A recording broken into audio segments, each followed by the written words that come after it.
Grand Rising. It's 10/17, 6/19. Happy Juneteenth.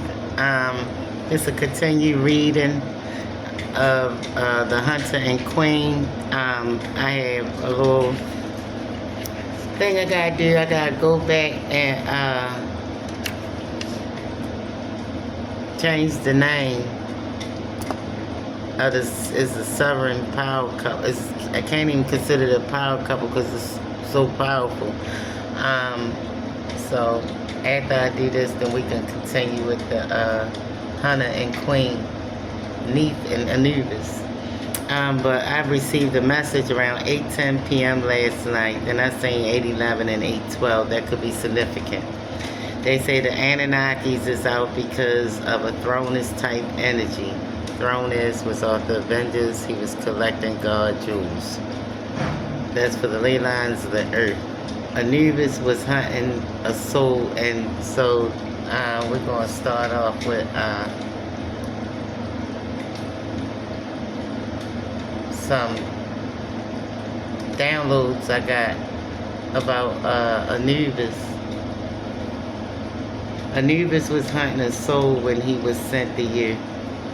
Like God allowed Satan to test Job. And I'm going to read that scripture. Alright. Job 1, verse 6 through 12 describes a heavenly scene where Satan challenged Job's righteousness. And God permits Satan to test Job's faith without harming him physically. And the narrative describes a day when the angels, sons of God, presented themselves before the Lord. And Satan also appeared among them because he's also a son of God. God initiates a conversation with Satan asking, "Where have you come from?" Satan replies that he has been roaming the earth or going to and fro on the earth. This sets the stage for discussion about Job's character. God draws attention to Job's righteousness, describing him as a blameless, upright, fearing God. He feared God and shunning evil. Satan challenges this, suggesting that Job is faithful only because God has protected him and blessed his possessions, implying that Job's devotion is transactional. Satan argues that if Job's blessings were removed, he would curse God. God responds by allowing Satan to test Job by taking away his possessions, but he forbid harming Job himself. This established the framework for the trials that follow in the book of Job, highlighting the theme of faith under testing. And so I had pulled a card through the soul journey, and it said grief. I understand that losing something is an opportunity to appreciate it. What pushed you to the level of finding you and start you on this journey. You was going through a Job, you was going through what Job, Job stage in your life. Job lost everything, and he was in grief, and that's when God allowed the devil to attack him, but not lay a hand on him. You went through a transition, and it say, I understand that losing something is an opportunity to appreciate it. You know how they say you don't miss nothing till it's gone. So it brought you to search for a higher calling because you knew it was more to life than just grief and loss. So, Spirit said you got the digging, you going through this journey. You reading the Bible is leading you down other paths. He said, seek and it shall be given, knock and it shall be open, ask and it shall be answered. And so with the Anubis, which is transformation, Neith, perseverance. And we was on Neith yesterday. I'm going to continue that reading in a second, but I'm going to get these downloads, and would go with it. So Satan got to go down and touch Job. Anubis, somebody around you that deal with Egyptian magic, old magic. The Book of Maya, the Book of Shadows, the Book of Maya.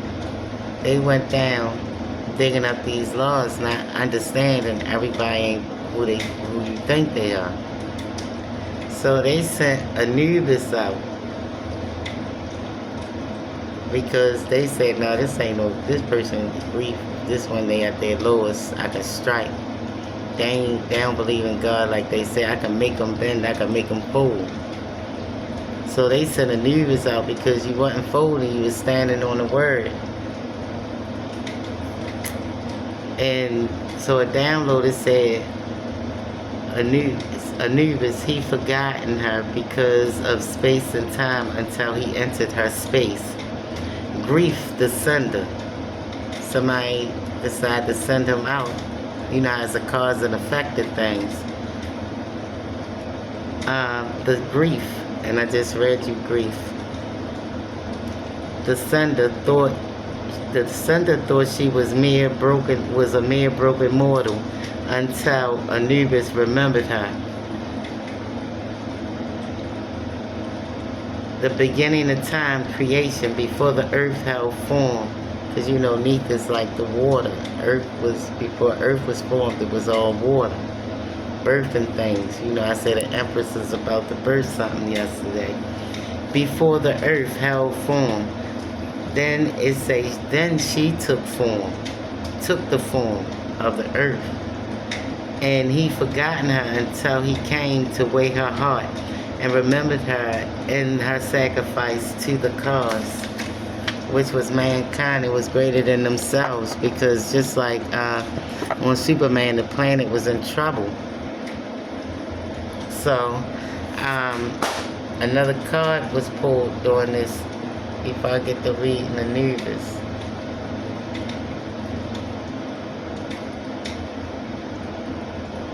Another card was pulled. Buffalo, abundance, and liberation are finally on the way. It comes to you now to remind you of the amazing manifesting power of gratitude. You will always have plenty when you express gratitude to every part of creation. See, these are the creators, gods. You are now ascending. You as a couple are whole. When Anubis came to weigh your heart, I told you I heard it was light as a feather. That's the only reason why you had this rebirth. Phoenix rising, it's the only way you get the rose. You had to go down, you had to go under. This grief took you so far down, and somebody thought you was prey. They thought you was a mere broken mortal, not knowing you was a goddess who was in hiding. Not ready yet to take this transformation until the one came. You was protected in the 6 and 1. 6 molecules around 1 neutron. You was that light, Neo. So listen, it started off to explore. Okay. So we're going to Goddess Neith, the sovereign queen of primordial order. Neith is one of the oldest deities in the Egyptian pantheons, often associated with the very beginning of creation. Viewing her through queen energy emphasized her role as progenitor and weaver of reality, the weaver of destiny. Neith is the cosmic spinner. Her queen energy is not merely about holding a throne. No. It is about the authority to manifest. You could be saying 111 at this time. She is the ultimate strategist, setting the conditions upon which all other events occur. Ain't nothing moving without her. The primordial mother, as the creator goddess, often created with the weaving the world into existence. Her power is fundamental. She is the calm, unshakable bedrock of sovereignty. Unlike rulers who maintain power through force, Neith holds it through armaments and structure. The protective matriarch. Her queen energy is protective and fiercely independent. She does not need a consort to validate her rule. She embodies the mother of the gods, guiding the path of those who walk within the order she has established. Now, we're going down today. We're going down 1028. We're going down to Anubis, the focus hunter of liminal spaces. In this pairing, Anubis shifts from the somber undertaker to the hunter energy, a figure of agility, instinct, and absolute precision. The master of the senses, a hunter operates by total awareness. Anubis, with the ears and nose of the jackal, is the guardian who notices what is hidden. This hunter energy is about detection and discernment.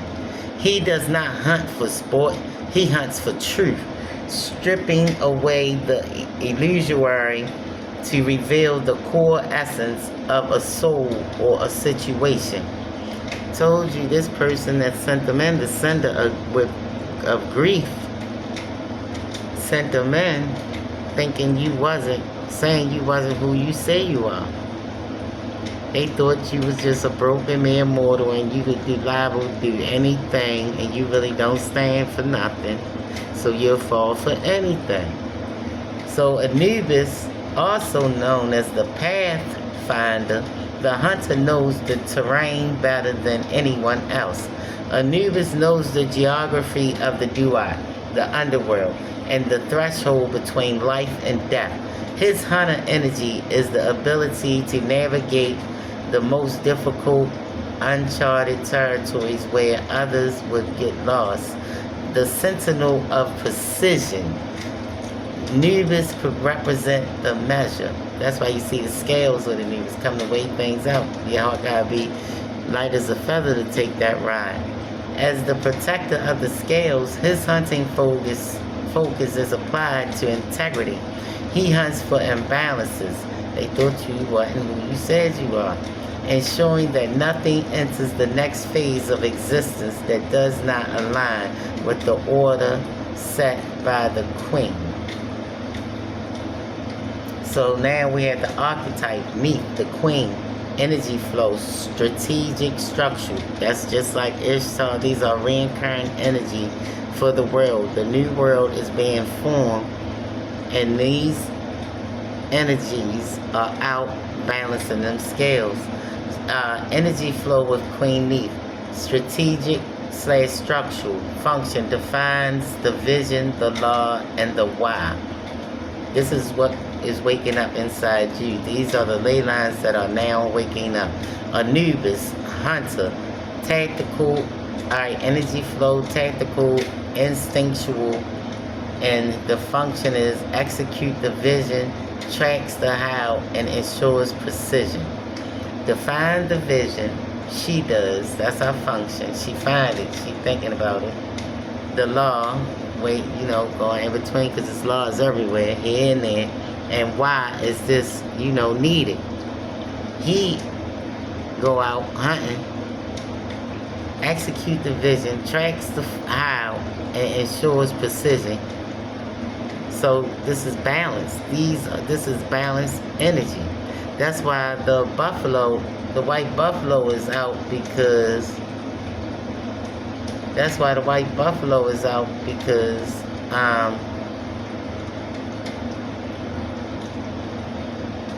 that's why the white buffalo is out because now, since the scales is balanced, they proved them wrong. Just like I was just thinking about Daniel in the lion's den. When the man went and got in the ear of the king that threw Daniel in the lion's den, and the king knew, he slept on it. It ain't feel right. First thing he did when he hopped up that morning, ran and let Daniel open up them gates. And Daniel was still alive. This man was who he said he was. Prayer really works. The divine was with him. So right now, these ley lines, the Anunnakis are walking the earth along with Ishtar, Damazi, Jesus, Mary. These energies, Anubis, Neith, Anubis, Crone, and Neith. Listen, there's a lot of queen energy out here, so it's a lot of queen rising. I want to salute the queen rising. We're going to continue this as a part 3, if not later on tomorrow. Thank you for stopping past. Star C Beams 1111, coming from Divine Beam 1111. Thank you. I want y'all to have a great day. If not apply, do not, pass it by. Don't let it hinder you. You go seek your highest calling. This may not be for you. Like, share, subscribe. If it apply, let it apply. If not, pass it by. Message.